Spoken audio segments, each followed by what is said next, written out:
Hey guys, this is Jason This Douglas. is Adam MacArthur, voice of Yuji Itadori. This is Derek Snow, the voice of Shinra Kusakabe. This is Phil Parsons, voice of Kenny the Ripper Ackerman. It's Merc Nguyen. You are watching Voice of the Heroes. Take it away, Flea Boy. What's good, everybody? You know who it is and what it is. And if you don't, it's the one and only one, Flea Boy Jetson. And you're watching Voice of the Heroes Podcast. So if you're tuning in for the first time, please don't forget to like, comment, and subscribe. And also click that notification bell so you can be notified for upcoming interviews and discussions on your favorite heroes and villains from across the world. And today we got a very special guest. He is Moon Knight in the newest superhero team-based PvP shooter, Marvel Rivals. He's also in League of Legends and so much more. Let's welcome Erik Braa to the show. How you doing today? I am the Fist of Khonshu. I'm good, man. I'm very happy to be here, and You mentioned right before we started rolling, you were like, you know, your character's pretty popular right now, and I'm utterly stoked. I just can't even. I almost don't even have words, which is terrible for a podcast. But I am really, really stoked that people are maining Moon Knight and loving him, and I you know, the funny thing about this business is you have to sit on news for a long time. So we're talking like 2 years ago. I recorded stuff, and then there were some pickups and things that happened along the way. But the entire time I kept thinking, man, they're gonna replace me with somebody who sounds like Oscar Isaac or something, right? And they kept saying, no, you're good. And I was like, I don't know. And then finally it wasn't until the fall, and I said, I wasn't in the beta or whatever, you know what I mean? Like, is my character, am I still in it? And they were like, oh yeah, you're still in it, man, bro. Don't, that's what we're doing, pickups. And I was like, okay. And so I was very excited. They said, just wait till December. And as soon as it happened, they said, you know, oh yeah, go ahead and say that you're there. So I was like, I'm stoked, man. I'm telling you, it's one of those weird things, right? Where you've been sitting on this info and you're so stoked about it, but you can't say a freaking word. So you have to just be quiet. And then when it releases, you're kind of like, well, I was already excited before. Like, now it's whatever. And then people receive it well, and you go, oh, and it just sends you right back to that moment when you got it and you were recording it and you're very excited. I mean, the minute I got done recording the very first session, I remember just like, and I was like, I could cut glass. I ran around so excited and I couldn't tell anybody. Oh man, that gotta be the worst, man, because this is big news. This is Marvel, of course, you know, one of the biggest IPs in the world. Yeah. Even the game has a global success with over 20 million players and it's constantly holding an average of 500,000 daily playing the game. This is just a huge phenomenon, and to be a part of it, like you said, man, I know you got to be stoked. Did you get a chance to play the game yourself? I have not played myself because my computer was too weak and feeble. And so I watched a friend of mine who has a much better computer. Actually, she was playing on, I think she's a PS5 or something. But she's really good, and she was like, I'm gonna main Moon Knight at first, you know, just, you know, to appease you. And so I just watched her play. Like, I just sat there watching her on her Twitch stream, just play, and I was like, man, this is cool.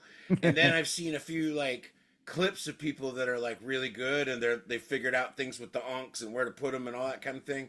And I was like, oh, this just keeps getting better. I mean, I'm stoked about it. I don't even know what to say, honestly. Like I said, almost speechless, because it's just so freaking. I love the comic. I read the comic, and I can't say I'm like a hardcore aficionado, but I read issues of it, and I liked Moon Knight. He's kind of like the Batman for Marvel, and so, you know, as a matter of fact, tonight I'll be going to hang out at my local comic shop to drink beers with my friends that are all comic people, because we love comics, and so we read all graphic novels and comics all the time. So yeah, I'm super stoked, man. I mean, over the moon. I like that. What was some of your favorite lines while you was recording? You said, oh, or when did it dawn, like, oh my God? Because, you know, sometimes people, they don't let you know what you're working on. Oh, so did man. it dawn when you heard like Moon Knight or something like that? I knew what I auditioned for, and I was like, okay. I auditioned for a couple of characters, and I thought, well, I haven't heard anything in a little bit, so it's probably done. You know what I mean? Like, I probably didn't get it. And in the business, you always say it's selection, not rejection. You know what I mean? I wasn't rejected; they just didn't select me. And so I was like, you know, I got to come to terms with that. That's something you do in this business when you're in voiceover specifically. you have to audition for something and then just forget that you ever did it. Because if you sit and you think about it and you just wait, you'll go crazy. You will pull all your hair out, which I got it falling out on its own, and you'll chew your nails to nothing. Like it's outrageous because you're like, oh, so you have to just forget about it and step away and be like, well, I hope I get selected. Otherwise, that was fun, and you have to move on. And that's just kind of the way the business works. And you got to get used to that. It's hard. I will tell you that. It's very hard. I this last Saturday, I got to hang out with some other voiceovers and voice actors, and some of them are more in the beginning stages of their career. And so they're like kind of looking at me like I've got something going on. I'm just like, bro, I'm almost just like you. Like I'm a working actor, you know what I mean? But when you land these really cool ones, you're just so excited.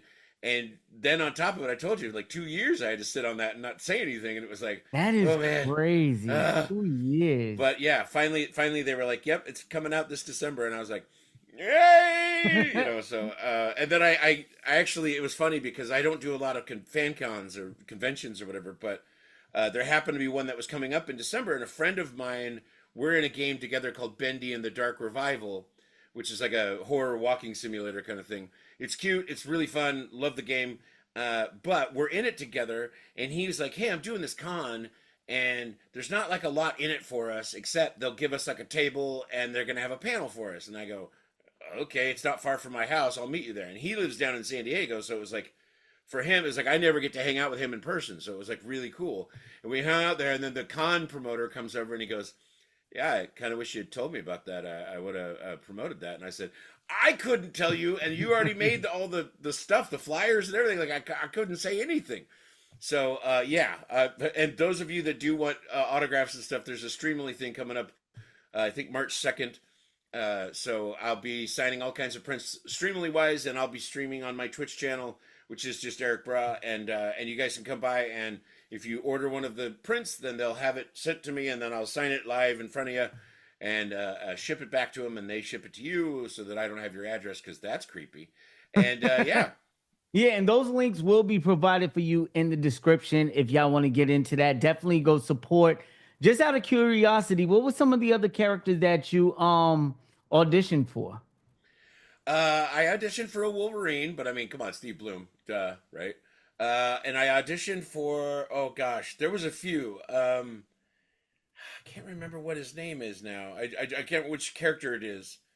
I think Cyclops and something else. Like there was other characters that I don't think are even in the game, but they had auditions for them. So maybe they haven't selected them, or maybe they're not using them, or maybe they will be using them. I don't know. Yeah, I know Cyclops, they said they're going to have new characters releasing like almost every month or something. So yeah, they did say that. They said every month and a half they was going to release new heroes, and Cyclops was actually leaked in the data mine, so we know he's coming to the game as well. Yeah, I shouldn't have. Now I'm going to get in trouble for saying that. You're all right because it's all over. You know what I'm saying? There was a couple of characters. I think even Doctor Strange I tried. There was a few, and yeah, obviously I wasn't selected for those, but I was very happy to get Moon Knight, and I'm stoked, man. I'm not kidding when I say that. It's honestly it's a huge honor, and I love it. So yeah, don't worry about it because a lot of these characters are already out and about all over Reddit, Twitter, Facebook, etc. Now we did get the launch of season 1. Season 0 introduced us, to Marvel Rivals. Now we got season 1, Eternal Night, that just dropped. Of course, you got a lot of badass outfits and skins to Moon Knight that dropped in the Battle Pass, things like that. If y'all haven't checked it out, make sure. Awesome. Yeah, make sure y'all get that Battle Pass. It's awesome. He just has a great design. Speaking of other characters or voice actors, sometimes, they come back as different characters.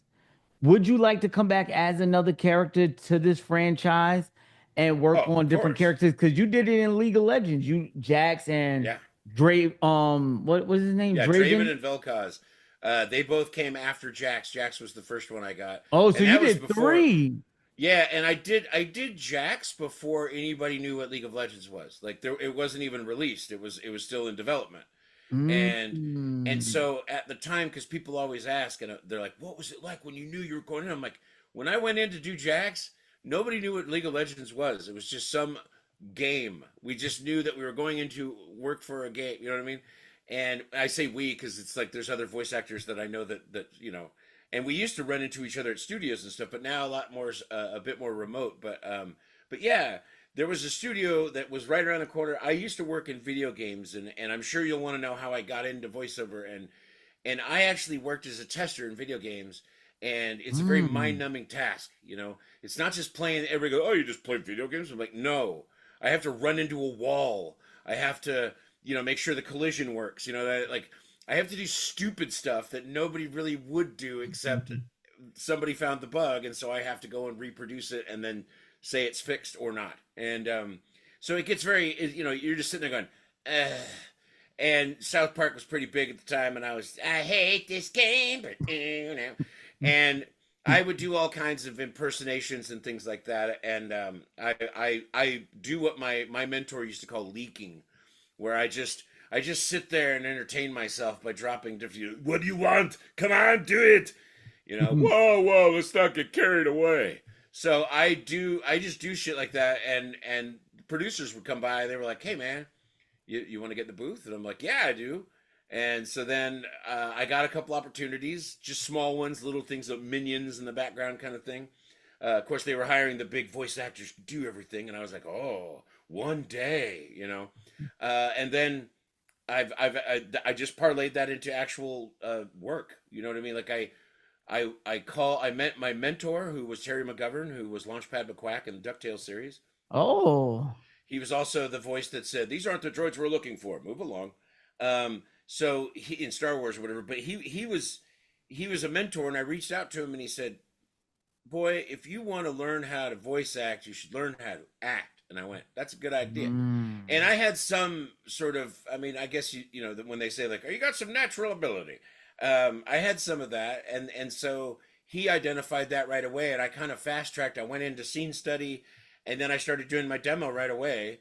And you know, within a year of that, I was already starting to you know, submit to agents and get work. And then I did a couple more years of it because I absolutely love doing it. It's super fun. Acting can be a real blast, especially if you get to choose the scenes you're doing and stuff, like, you know, what character you want to be. And then he pushed me outside my comfort zone, and I was doing, you know, Shakespeare and things like that, which I never would be like, forsooth, what?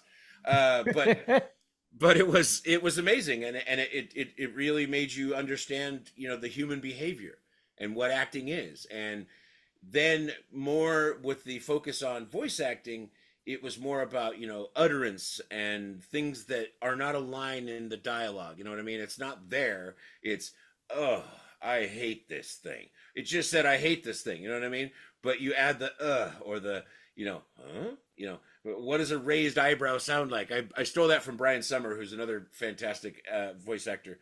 But yeah, that's the business, is learn how to do it. And then you get your demo together, and of course you got to have gear. And this isn't my normal, this is just my stream setup, my booth's over there. What do you stream on Twitch? I stream on Tuesday nights, 6 p.m. Pacific, where I call it happy hours. And all I do is I sit and have a beverage and chat with the people that come by and hang out and ask me questions. Or there's a bunch of regulars, I should say. The regulars, they come in all the time, and they'll you know, yell at me about something, and it'll get me going, and I end up just rambling. And once I've got a beer in me, it's like, oh boy, who knows what's going to happen. But it's fun, and we have a great time. And yeah, and it doesn't have to be alcoholic. It could be water or soda or whatever. I don't care what you have. It's just, we come by, we hang out and have a beverage together, and it's fun. That's awesome. I got to come check you out one day and mess with you, man. Oh yeah. All right. Yeah. So did you ever get a chance to see the Arcane League of Legends show on Netflix? I did. Now I sat the entire time wondering if they were ever going to call me to put Draven or Jax or Vel'Koz in there. That's exactly where I was leading to, because you know, $250 million went into this show. Season 1 was phenomenal. Just one of my favorites of all time. Season 2, it was okay. I still enjoyed it. You know, it didn't get too. It got a little bit. Well, you were already accustomed.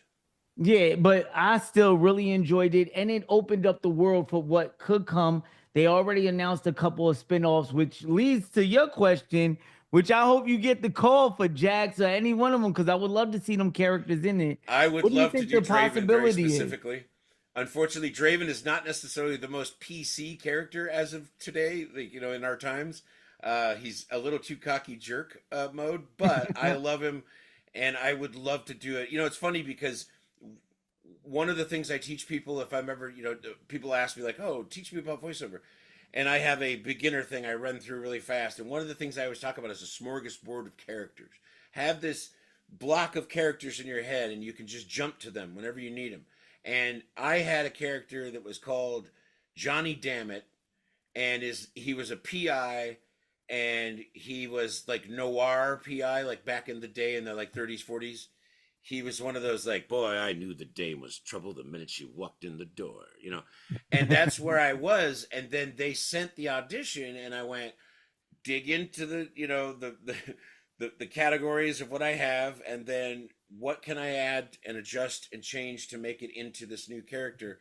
And pro wrestler was the number one thing that they had put in there. So I went from this guy to, this guy. So it just, it's all sometimes how the pieces fit, it's like Legos, man. Sometimes I love you the just range. build something beautiful. I love the range, man. I love the range. Out of all the video games you've been a part of, right? You've been a part of so many great ones, from Assassin's Creed now to Marvel Rivals. If you could turn any one of them into a live action that probably hasn't already been a live action, which one would it be? Well, it's funny that you asked, because like obviously I think League would be interesting. It might be a little much to do live action, but it would be pretty interesting. I also think Ori and the Blind Forest was really cool, and it would be weird to have this little CG guy running around, but it'd be kind of interesting. I don't know. When are we doing a Zelda series? You know what I mean? Like a live action series, because I'm Master Koga, and I'd love to talk about who's top banana all day long. So yeah. I'm not gonna lie, I think there was chatter not about a live action, but about you see how they did the Mario Bros movie? I think they're opening up a cinematic universe, and I think the next one in line is Zelda. It has to be, right? I mean, it kind of has to be. Yeah. I mean, it'll probably be animated, and they'll probably go get big Hollywood stars, because that's how they do. But whatever. Maybe I'll get a call. It'd be great if I did, because I love that stuff. Even, I joke about even the Arcane series. I know Vi, the person who did the original voice for Vi, and she's awesome, and she's a great actor. But unfortunately, they wanted more Hollywood names, so they replaced her. And I was like, well, that sucks. So then it made me think, like, well, if they ever do a Draven, they may, who knows? They'll call Carl Urban or somebody. They'll hire somebody else that like is kind of like a Draven in real life. I don't know. No, because some characters it depends on like the character. If he's a main character, then I could see them going for the Hollywood route to promote the show. Right. But you never know. Keep your fingers crossed, man. I got them crossed for you, man, because that would be so stoked just to see you in that. I stumble around with crossed toes, man. I mean, come on. I'm telling you right now, it would be amazing, and I hope I get the call. I hope that they think that the voice is, enough to be like, well, hold on, you can't replace that. You know what I mean? Yeah. So hopefully that'll be the case, but we'll see. I mean, the folks at Riot, they do their own thing. You know what I mean? That's they have forever. I remember reaching out to them a long time ago when the Cypher was happening, and I was like, am I allowed to do this? And they were just like, technically no, but I guess it's fine. Or, you know what I mean? I was trying to ask somebody that worked there. They were just like, just do it. Like, what's a dream phone call for you? What's a dream role? Like, you got the phone call and you're just gonna lose your shit. People have always asked me this, and I would have said things like Wolverine or something like that, but I got to be honest with you. I don't think it's made yet. I don't think it's there yet. I think I'm going to help craft that character, and it's going to become this cool character that everybody goes, holy shit, dude. I mean, trust me, if they called me for Arcane for like Draven or something, or Jax, I'd be like, oh man, that's a dream call. But I think that the reality is, I don't know if it'll be the dream until I realize it. You know what I mean? Like, I will actually get the opportunity to craft something and make this cool character and something new, and then it'll blow up and everybody will be like, oh yeah, we got to do shit with this. And then there'll be like, series or cartoons or anything. I don't care. But it would be amazing, and I would love that. And when you look like this, you're usually stuck behind a microphone and not in front of a camera. So, Hey, not true. You look like you can get in front of the camera. You ever heard what's that role? The man in the chair. oh yeah, That yeah, usually yeah, yeah. helps the supervillain. Oh the no, you have no Superman. idea. I have pitched this to friends before that were working on projects, and I was like, "Well, I know I'm not all slim and trim, and I could sit at the desk. I could be the man in the chair." I love that role. I think it's fantastic because it's always like he's sitting there eating like Cheetos, and he's like, "What? Oh, hold on. Okay, I fixed it." Like And you I have a love that great kind of sense stuff. of humor. You know how like they gotta have this great sense of humor to be in the hero's ear, telling, "Hey, you went the wrong way, dipshit," Right, or right. something like that. That would Oh be man, I would love that. I mean, get me that get me would be Ryan Reynolds to help write the banter, so I can talk about he wore the right color pants. But yeah, I would. I mean, look, I don't know.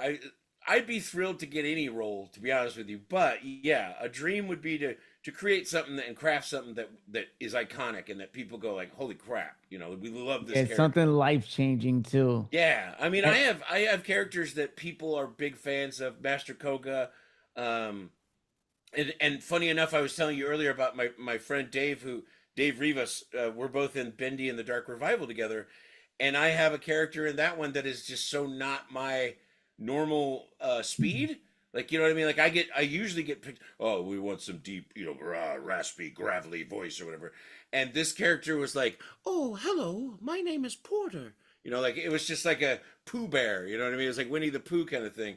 And I was just like, I loved it. And I don't have a lot of lines in the game. It was just quick, but he has an impact. Like when you meet him, he gives you this gift that allows you to sort of move over, distances, like basically Banff, if you know what I'm talking about. But Banff, Nightcrawler kind of thing. Yeah, tell him. It's called the flow, the gift of flow. He gives you flow, and it puts a little swirly thing on the character's hand, and now she can flow across broken bridges and things like that in the game. And he's one of the only like sort of side characters like that does anything for you. So I love the character. But then they announced that there is going to be a Bendy movie coming, and I was like, "Whoa, are any of us going to get a chance?" And they were just like, "We'll let you know." And I'm like, "Oh boy, that'd be amazing." But again, I don't know if I'd have to be in prosthetics or if I'd be in a freaking, the green suit. You know what I mean? Because my character is not going to be, he's a pile of ink basically into a human form. So I don't know if he would. Yeah, we'll see. It'd be like the symbiote. I always loved Venom too. That's another one that I was always like, "Oh yeah." Oh, that would be a dope one. Venom would definitely. Let's switch it up a little bit, right? Let's talk about people that inspired you or had an impact on your life when it came to voice acting. What would be your Mount Rushmore of voice actors? Well, I don't know if I could say it's voice actor specifically, but I will say that like Terry obviously was my mentor. I love the man to death. He has done some iconic roles. Like I said, he was Launchpad McQuack in DuckTales. Oh, whoa, Mr. D. Like I loved him.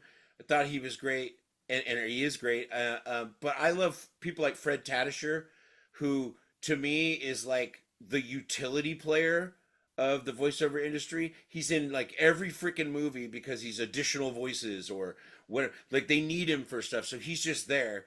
I love Billy West. Golly, Professor, good news, everyone. Like I love some of his stuff. Zap Brannigan is another favorite that is part of Billy West's repertoire. God, there's probably too many to list. Steve Bloom. I mean, come on. There's so many that are up in the Mount Rushmore, and of course, nobody will ever forget Mel Blanc. You know what I mean? Yeah. The Looney Tunes man himself. He did so many iconic characters, and they were all him, and they all didn't sound like him. You know what I mean? Like you didn't have any idea that he was the guy behind all of those different voices. So there's people like that can remove their voice print, and I'm just like, "Oh, you're a god."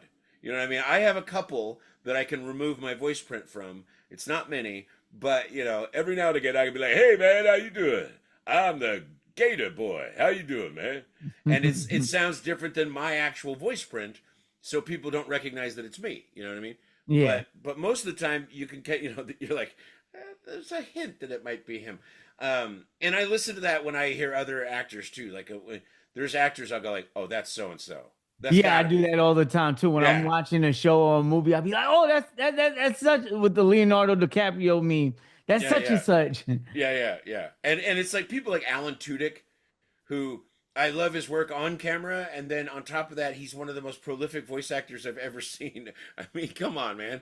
He's if you don't know him, he's currently he's resident alien on whatever sci-fi, but he was in Firefly. He was the Wash, the pilot, Okay. and now he's in like Harley Quinn. He's replacing Hamill as Joker because Hamill didn't want to do it anymore, I guess. And so he's also Clayface, and he's a whole bunch of characters. And I know him, like I hear his voice and I go, that's Alan. But most people go like, hey, cool, that's that character. You know what I mean? They don't even think twice because he does a really good job. Whether he completely removes his voice print, I don't know, but because I've heard him on stuff. But yeah, he's awesome. And so yeah, I don't know if it's a Mount Rushmore. It's like a pantheon. You got so many, huh? I respect yeah. it though, showing respect to your colleagues and things like that. I like that. There's guys up there, man, that you like. A couple of them I've gotten to meet actually, which is just mind-boggling. But and some of them I actually know. Like I love Roger Jackson. I think he's amazing. He did Mojo Jojo in Powerpuff Girls. He's also the voice in Scream on the phone. Hello, Sydney.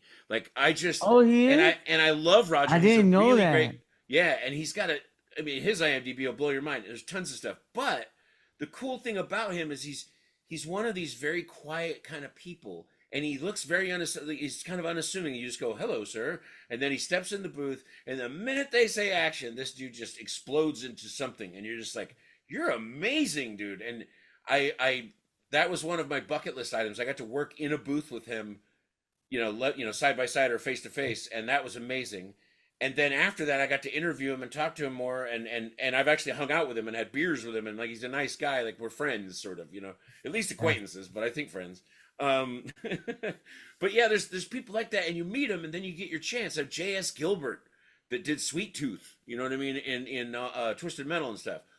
I love that guy. He's a nice guy, and when I came in, I try to do the same thing they did with me. When you see a young blood coming in, you're like, hey man, how you doing? Oh, you'll get there, buddy. Just keep going. You know what I mean? And they kind of did that to me, and I'm like, oh, so it's always pay it forward, in a way, but or pay it back. I don't know, but yeah, I feel there's some wonderful people in the voiceover industry, and like I said, I couldn't possibly put just a few. There's so many. That's so amazing.